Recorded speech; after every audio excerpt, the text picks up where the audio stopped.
तबारक व ताला के नाम से शुरू जो बड़ा मेहरबान और नहायत रहम करने वाला है। नाज़रीन मोहतरम, अल्लाह तबारक व ताला ने कुरान मजीद में इरशाद फरमाया, और ज़िना के करीब भी ना जाओ, बेशक वो बड़ी बेहयाई और बुराई का रास्ता है। नाज़रीन मोहतरम, क्या आप जानते हैं कि इस कायनात के अंदर सबसे पहले कौन से बदबख्त शख्स ने ज़िना की इब्तिदा की थी? प्यारे दोस्तों, आज की इस वीडियो के अंदर हम इसी शख्स के बारे में जानेंगे। लिहाजा आपसे हमारी गुजारिश है कि आप हमारी इस वीडियो को एंड तक मुलाहिज़ा फरमाइए।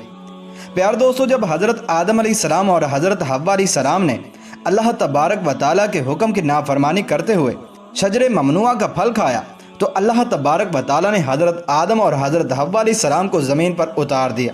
और फिर अल्लाह तबारक व ताला के हुक्म से हज़रत आदम और हज़रत हव्वा अलैहिस्सलाम के यहाँ औलाद पैदा हुई। बाद रिवायात के मुताबिक हज़रत हव्वा अलैहिस्सलाम को 20 हमल ठहरे, जिससे 40 बच्चे पैदा हुए, और हर हमल के दौरान एक लड़का और एक लड़की पैदा हुआ करती थी। प्यारे दोस्तों, ये बात याद रखें कि उस वक्त के कवानीन शरीयत हमारी आज की शरीयत के कवानीन से बिल्कुल मुख्तलिफ थे।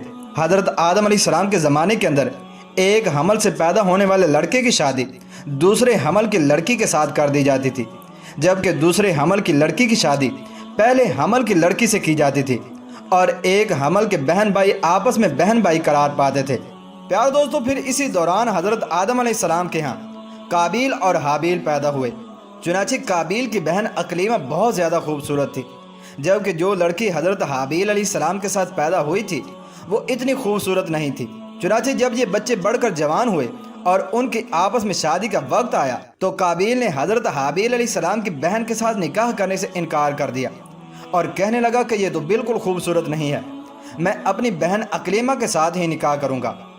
नाज़रीन मोहतरम, ये मामला इस कदर बढ़ा कि हज़रत आदम अलैहिस्सलाम ने हुक्म दिया कि दोनों भाई अल्लाह तबारक व ताला की बारगाह के अंदर अपनी अपनी कुर्बानी पेश करो। चुनांचे जिसकी कुर्बानी अल्लाह तबारक व ताला की बारगाह के अंदर मकबूल होगी, तो वही शख्स अकरीमा के साथ शादी करेगा। प्यारे दोस्तों, काबिल खेती बाड़ी का काम किया करता था, जबकि हज़रत हाबिल अलैहिस्सलाम बकरियां चराया करते थे, जो कि एक शफ़क़त और मोहब्बत वाला काम है। चुनांचे हज़रत हाबिल अलैहिस्सलाम ने अल्लाह तबारक व ताला की बारगाह के अंदर एक खूबसूरत बकरी का बच्चा पेश किया, जबकि काबिल ने एक रद्दी गट्ठा उठाकर जो कि उसके खेत से निकला था उसने अल्लाह तबारक व ताला की बारगाह के अंदर पेश किया। चुनांचे उस ज़माने के रवाज के मुताबिक आसमान से आग उतरी और उसने हज़रत हाबिल अलैहिस्सलाम की कुर्बानी को निगल लिया, जिस पर काबिल कहने लगा कि ज़रूर मेरे बाप हज़रत आदम अलैहिस्सलाम ने हाबिल के लिए दुआ की, जिसकी वजह से उसकी कुर्बानी कबूल हुई। नाज़रीन मोहतरम, फिर इसी वाक़े के बाद काबिल ने हज़रत हाबिल अलैहिस्सलाम को मारने की धमकी दी। रिवायात के अंदर आता है कि हज़रत हाबिल अलैहिस्सलाम काबिल से ज़्यादा ताकतवर थे, लेकिन आपने अल्लाह तबारक व ताला के खौफ की वजह से फरमाया कि अगर तू मुझे कत्ल करेगा तो मैं तुम्हारी तरफ तुम्हें कत्ल करने के लिए हाथ नहीं बढ़ाऊंगा। मैं चाहता हूं कि क़यामत के दिन तुम मेरे गुनाह के साथ आए। चुनांचे एक दिन काबिल ने गुस्से में आकर हज़रत हाबिल अलैहिस्सलाम के सर पर पत्थर मारा, जिससे आपकी मौत वाक़ई हो गई। चुनांचे हज़रत हाबिल अलैहिस्सलाम को कत्ल करने के बाद काबिल बहुत परेशान हुआ और हज़रत हाबिल अलैहिस्सलाम की लाश को अपने कंधों पर उठाए कई दिन तक मारा मारा फिरता रहा।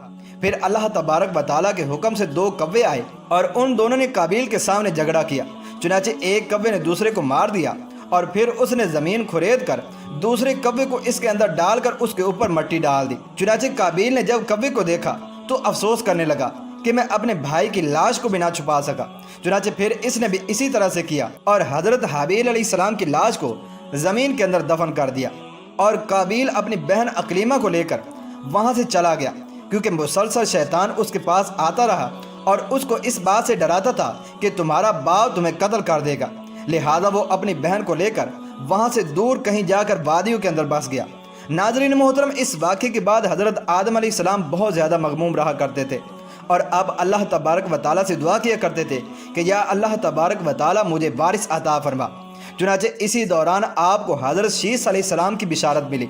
चुनांचे हज़रत शीस अलैहिस्सलाम जैसे ही पैदा हुए तो हज़रत आदम अलैहिस्सलाम ने बचपन ही से उनकी तरबियत पर ख़ासी तवज्जो दी और हज़रत शीस अलैहिस्सलाम को तमाम मामलात से आगाह किया। चुनांचे जब हज़रत शीस अलैहिस्सलाम जवान हुए तो हज़रत आदम अलैहिस्सलाम ने अपने बाद उनको मोमिनीन का खलीफा मुकर्रर किया اور انہیں اس بات کا حکم دیا کہ وہ اپنے بھائی قابیل اور ان کی اولاد سے دور رہیں اور مؤمنین کی اس جماعت کو بھی ان سے دور رکھیں۔ چنانچہ پھر اس کے بعد حضرت آدم علیہ السلام کے وصال کا وقت قریب آیا تو حضرت آدم علیہ السلام یہی وصیتیں کرتے ہوئے اس دنیا سے کوچ فرما گئے۔ چنانچہ اللہ تبارک و تعالیٰ کے مقدس فرشتے نازل ہوئے اور انہوں نے حضرت شیث علیہ السلام کو حضرت آدم علیہ السلام کو دفن کرنے کا طریقہ بیان کیا۔ چنانچہ حضرت شیث علیہ السلام نے اسی طرح سے کیا۔ پھر اس کے کچھ عرصے کے بعد آپ کی والدہ حضرت حوا علیہ السلام کا بھی اس دنیا سے انتقال ہو گیا۔ ناظرین محترم، اس واقعے کے بعد زنا کی ابتدا ہوئی۔ اس کے بارے میں بنی اسرائیل کی روایات کے اندر ہمیں یہ ملتا ہے کہ قابیل اور اس کی آل و اولاد ایک وادی کے اندر رہا کرتے تھے۔ چنانچہ ایک دن شیطان ان کے پاس ایک غلام کی صورت میں آیا اور ایک شخص کے ہاں اجرت پر کام کرنے لگا۔ چنانچہ تھوڑا عرصہ گزرنے کے بعد اچانک وہ غلام عجیب و غریب کام کرنے لگا اور طرح طرح کے اور نئے نئے لباس تیار کرنے لگا اور ان کو مزامیر اور گانے باجے کے آلات بھی بنا کر دکھانے لگا اور ان کو ایسی آوازیں سنائی ان آلات پر جو انہوں نے آج سے پہلے کبھی نہ سنی تھیں۔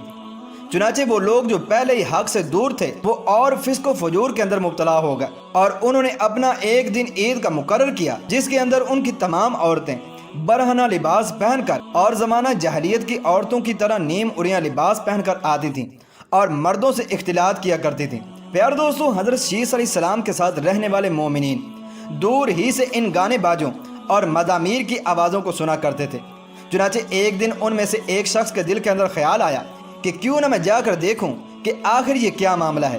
چنانچہ اس شخص نے چوری چھپے وہاں سے ہجرت کی اور عید کے دن کہ جس دن قابیل اور اس کی آل و اولاد فسق و فجور میں مبتلا ہوتی تھی وہ شخص وہاں پر پہنچا اور اس نے وہاں پر جا کر عورتوں کو دیکھا کہ وہ بہت زیادہ حسین و جمیل تھیں۔ پیارے دوستو، اس حوالے سے روایت کے اندر آتا ہے کہ حضرت شیث علیہ السلام اور ان کے ساتھ جو مومنین کی جماعت تھی ان کے مرد بہت زیادہ حسین و جمیل اور خوبصورت تھے اور ان کے ساتھ جو عورتیں تھیں وہ بظاہر اتنی زیادہ حسین و جمیل نہیں تھیں، جبکہ قابیل کی آل و اولاد کے اندر مرد انتہائی بدصورت تھے جبکہ ان کی عورتیں اور لڑکیاں بہت زیادہ حسین و جمیل تھیں۔ چنانچہ وہ نوجوان ان لڑکیوں کے حسن و جمال سے بہت زیادہ متاثر ہوا۔ پھر جب وہ شخص واپس آیا تو اس نے چوری چھپے دیگر مومنین کو بھی اس حوالے سے خبر دی۔ چنانچہ پھر آہستہ آہستہ مومنین کے لوگوں میں سے بعض کمزور ایمان والے وہاں سے ہجرت کرنے لگے اور ہجرت کر کر کے قابیل کی اولاد کے اندر جا کر وہاں پر ان کی عورتوں کے فتنے کے اندر مبتلا ہو گئے اور یوں فسق و فجور کرنے لگے اور آپس کے اندر زنا کاریاں کرنے لگے، جس سے زنا جیسے کبیرہ گناہ کی ابتدا ہوئی۔ ناظرین محترم، روایات کے اندر آتا ہے کہ حضرت شیث علیہ السلام کے ساتھ رہنے والے مومنین کی تعداد بہت کم ہو گئی تھی جبکہ قابیل کا گروہ بہت زیادہ طاقتور ہو چکا تھا۔ چنانچہ وہ اپنی بستیوں کے اندر بھی فتنہ فساد پھیلاتے اور اپنی بستیوں سے باہر نکل کر حضرت شیث علیہ السلام کے ساتھ رہنے والے مومنین کو قتل کرتے اور ان کو طرح طرح کی تکلیفیں اور ایذائیں دیا کرتے تھے۔ ناظرین محترم، یہ تمام روایت بنی اسرائیل سے لی گئی ہے جس کے بارے میں حضور اکرم صلی اللہ تعالیٰ علیہ وآلہ وسلم نے ارشاد فرمایا کہ جب تم بنی اسرائیل کی روایات میں سے کوئی روایت سنو تو نہ اس کی تصدیق کرو نہ اس کی تکذیب کرو، بلکہ یہ کہو کہ جو کچھ اللہ تبارک و تعالیٰ نے نازل کیا ہم اس پر ایمان لائے۔